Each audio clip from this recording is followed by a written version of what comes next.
Mahadev, almighty Mahadev में मैं आपका स्वागत करता हूं मित्रों। 2000 मित्रों ने सब्सक्राइब किया है, मैं उनका कोटि कोटि धन्यवाद देता हूं। एटलीस्ट 2000 लोगों तक तो हरी चर्चा रोज पहुंच रही है, एक दिन छोड़ के एक दिन। बाकी हरी इच्छा, आशा तो ये है कि ज़्यादा से ज़्यादा लोग ईश्वर के बारे में चर्चा करें, सुनाएं।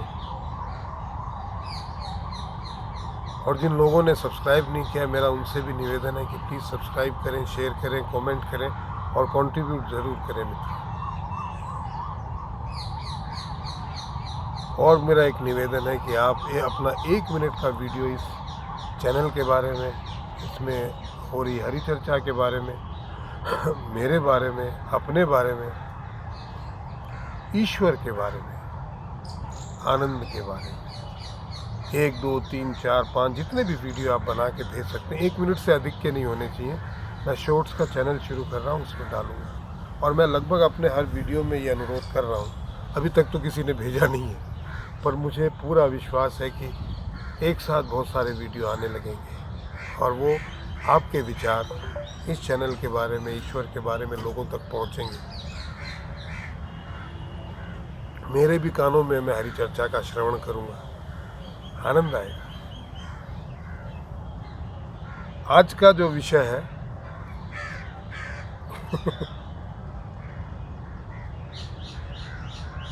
बड़ी विचित्र विडंबना है। मतलब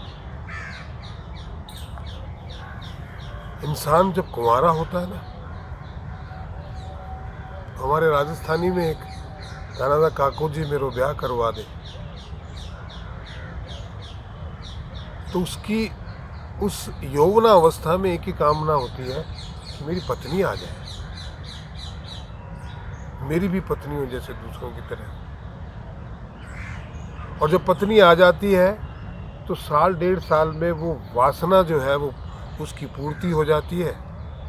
लड़की की भी बड़ी आकांक्षाएं होती है कि ऐसा लड़का मुझे मिले, वैसा लड़का मुझे मिले। और लगभग जैसे आपके भाव होते हैं वैसे ही आपको जीवन साथी कर्मों के हिसाब से मिलते हैं। 1, 1.5 साल, 2 साल में ही आपका उससे जी भर जाता है उस क्रिया से। अब आप उसको जिम्मेदारियों का नाम दे दे, जिम्मेदारियां पहले भी थी। फिर आप कहोगे कि नहीं, बच्चे हो गए, उनको पालना पड़ता है, काम तो करना ही पड़ेगा। और वो लड़की भी बोलती है घर के काम कौन करेगा। अरे घर के करने पड़ते हैं, बच्चों के करने पड़ते हैं, खेतों के करने पड़ते हैं, अब ढोर डंगर भी रख लिए, उनके भी करने पड़ते हैं। काहे का प्रेम? वो प्रेम था ही नहीं, वासना थी जो 1, 1.5 साल में अपनी आपूर्ति करके चली गई। आपको जितनी तीव्र इच्छा जिस चीज को पाने की थी, वो मिलने के पश्चात 2 साल में ही आपका जी भर गया उससे। आपके पास जब धन होता है ना, धन नहीं होता तो रात दिन ये कल्पना करता रहता है इंसान कि मेरे पास इतना धन हो जाए तो मैं ये कर लूँगा, मैं वो कर लूँगा, मैं वो बना दूँगा, मैं ये कर दूँगा, मैं इतना नाम हो जाएगा। जब धन हो जाता है तो उसे धन की कामना नहीं रहती, उसे दूसरी चीज़ों की कामना जागृत हो जाती है। धन है उसके पास, बट अब उसे नाम चाहिए। धन से जी भर गया, अब वो धन के पीछे नहीं भागना चाहता, धन से इतना प्रेम नहीं रहा उसे, नाम चाहिए। धन तो दुनिया में बहुत सारे लोगों, नाम कितने लोगों का है। कुछ लोग नाम के पीछे भागते हैं, मेरा ये नाम हो जाए तो मैं ये कर लूँगा, वो कर लूँगा, बहुत नाम हो जाता है उनको। अब लोग उनसे मिलना चाहते हैं, जुड़ना चाहते हैं, बात करना चाहते हैं, तो उनको अहम व्याप्त हो जाता है कि मैं इम्पोर्टेंट हूँ, इसलिए मुझसे जुड़ना चाहते हैं। वो भागता है लोगों से। अरे यार 24 घंटे लोग घेरे रहते हैं। अब वो अपने से लोग ना मिले उसके लिए बॉडीगार्ड रखता है। अब उसका अपॉइंटमेंट लेना पड़ता है और वो जिससे चाहता है उससे मिलता है, जिससे नहीं चाहता उससे नहीं मिलता। अब जब वो खुलेआम भ्रमण करता था, उसकी इच्छा थी कि लोग उससे मिलें, देखें, हमेशा हम लोगों से घिरा रहे। अब वो हेलीकॉप्टर से जाने लगता है। अब वो सुबह 5 बजे वॉकिंग पे जाएगा कि लोग उसे देख ना लें। कितनी विडंबना है। जिस चीज़ के पीछे भागता था वो अर्जित होने के बाद में उसकी कोई वैल्यू नहीं रही। आपको भूख लगी होती है तो आप भोजन के लिए बड़े लालायित रहते हैं, आकांक्षा होती है स्वादिष्ट सा भोजन मिले। मतलब एक समय पे ऐसे होता है कि जो मिल जाए यार, कुछ खाना है, भूख लगी है, आपको परोस दिया जाए, आप खा लें। उसके बाद में आपको भोजन दोबारा परोसा जाए तो आप नहीं, अब भोजन के प्रति आपका प्रेम खत्म हो गया, क्योंकि आपने एक बार भोजन ग्रहण कर लिया। ये मानसिकता है। इस शरीर के लिए आत्मा भटकती रहती है हजारों हजार साल तक कि ईश्वर मुझे मनुष्य का शरीर दे दे। 84 लाख योनियों से होके गुजरता है जीव, इस शरीर की आकांक्षा करता है, और ये मिलने के बाद में इसकी कोई वैल्यू नहीं है। इस शरीर से हम ऐसे ऐसे कुकर्म करते हैं कि फिर नरक में। इतनी तीक्ष्ण बुद्धि वाला ईश्वर से, जैसे आप रोमानिया को यूरोप का गेटवे बोलते हैं, वैसे ये ईश्वर से जुड़ने का गेटवे है। क्योंकि इस मानव शरीर में ही मनुष्य को पहली बार समझ में आता है कि ईश्वर से कैसे जुड़ा जाए। तो मिलने के बाद में इसकी कोई कदर नहीं होती है।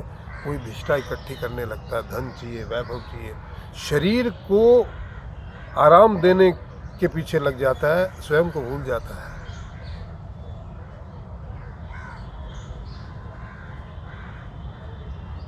और जब तक शरीर है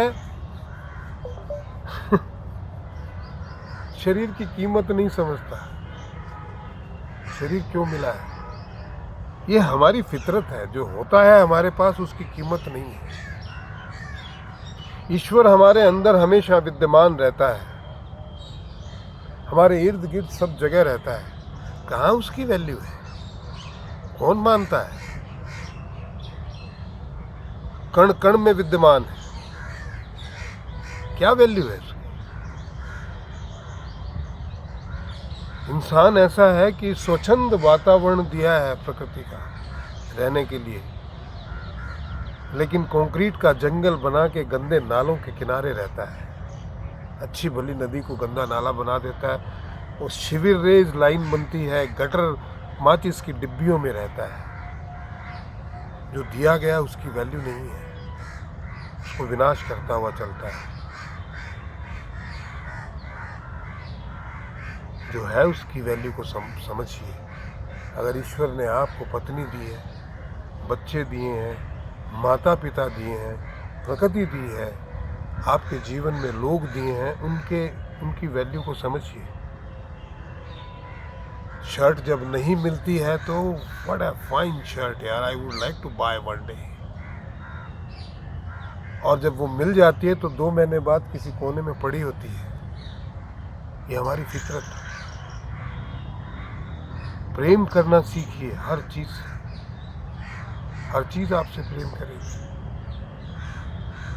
उसकी वैल्यू करना सीखिए।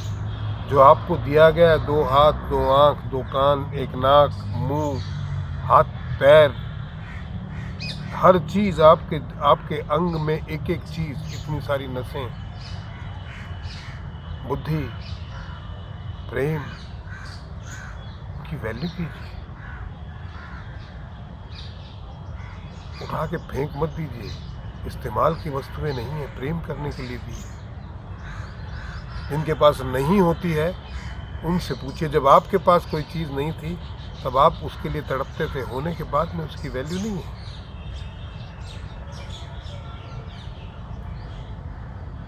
जब आप ईश्वर से नहीं जुड़े थे तो उसकी कामना करते थे। आज ईश्वर ने आपको अपने आप से जोड़ा है हर तरह से, तो उसकी कोई वैल्यू नहीं रही। अपने अंदर के ईश्वर को जागृत कीजिए, उससे जुड़िए। आप तो अपने आप की भी वैल्यू करना भूल गए हैं। क्षणिक आनंद में और इस भ्रमजाल में ऐसे फंसे हैं कि आप अपनी आत्मा को ही भूल गए हैं। आप अपने आप को शरीर बना बैठे हैं, समझ बैठे हैं, आप स्वयं को ही भूल गए हैं। तो दूसरी चीज़ों की वैल्यू ना करते करते आपने स्वयं की वैल्यू भी खत्म कर दी। मेरा आपसे निवेदन है कि स्वयं की वैल्यू कीजिए, ईश्वर से जुड़िए, अपनी आत्मा को स्वच्छ करिए, निर्मल करिए, उस प्रेम को जागृत कीजिए। विषय बहुत बृहद है, समय बहुत कम है। तो आज के वीडियो में इतना ही मित्रों। आशा है कि आपको ये समझ में आया होगा। सब्सक्राइब कीजिए, शेयर कीजिए, कमेंट कीजिए, कंट्रीब्यूट जरूर कीजिए। और 1 मिनट का वीडियो बना के भेजना मत भूलना भाई। डिस्क्रिप्शन में व्हाट्सएप नंबर है। महादेव।